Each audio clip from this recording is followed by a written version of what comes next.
এই গ্রামে আসলে দীর্ঘ বিভিন্ন কর্মক্ষেত্রে অবহেলিত অনেক দিন অনেক বছরেই ছিল।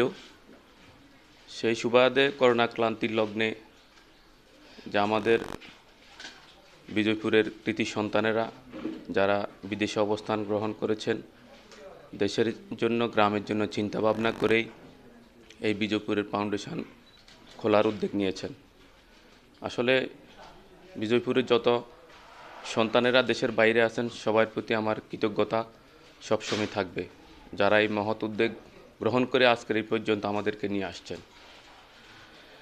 আসলে যাদের এই ক্লান্ত পরিশ্রমে আজ এই পর্যন্ত, তাদের ভিতরেই আমাদের উপদেষ্টাগণের ভিতরে দুনিয়া থেকে চিরবিদায় হয়ে গেছেন।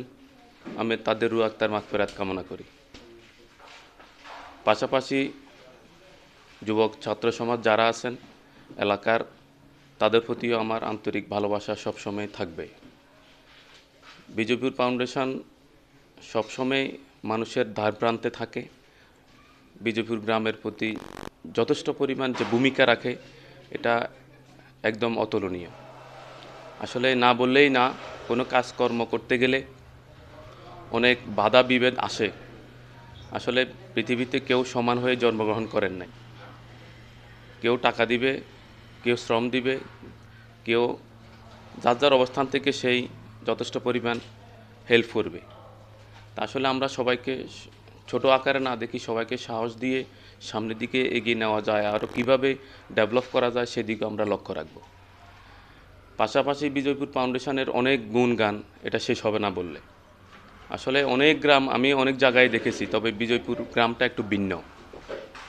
কোনো কাজকর্ম করতে গেলে আসলে অনেক ত্রুটি হবেই, এটা আমরা খুব সহজে আমরা মেনে নেওয়ার চেষ্টা করব। যতটুকু মেনে নেওয়ার চেষ্টা করব ততটুকু আমাদের জন্য সহজ হবে, মঙ্গল হবে। বিজয়পুর ফাউন্ডেশন আসলে ব্যক্তিগত কাউ না, বিজয়পুর ফাউন্ডেশন বিজয়পুরবাসীর।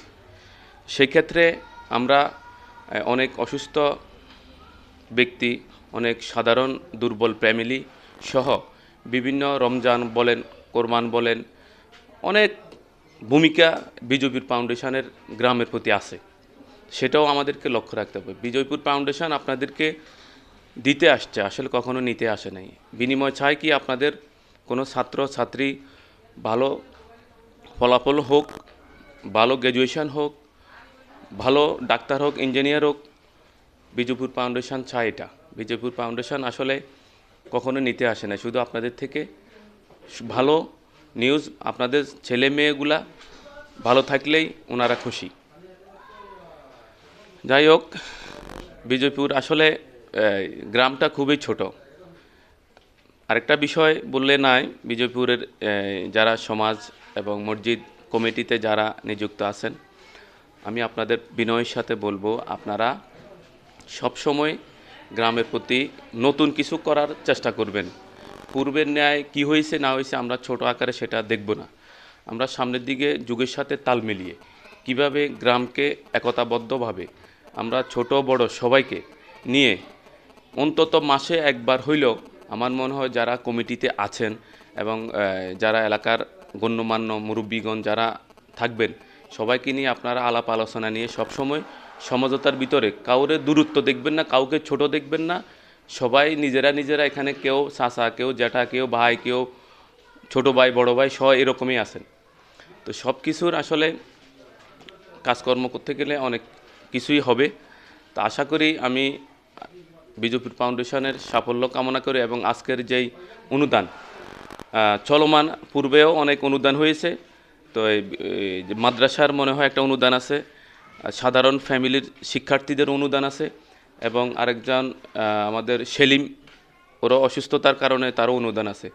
অনুদান চলমান সবসময় থাকবে ইনশাল্লাহ। বিজয়পুর ফাউন্ডেশন যতদিন আছে ততদিন আপনাদের পাশেই থাকবে। এই কামনায় আমি আমার সংক্ষিপ্ত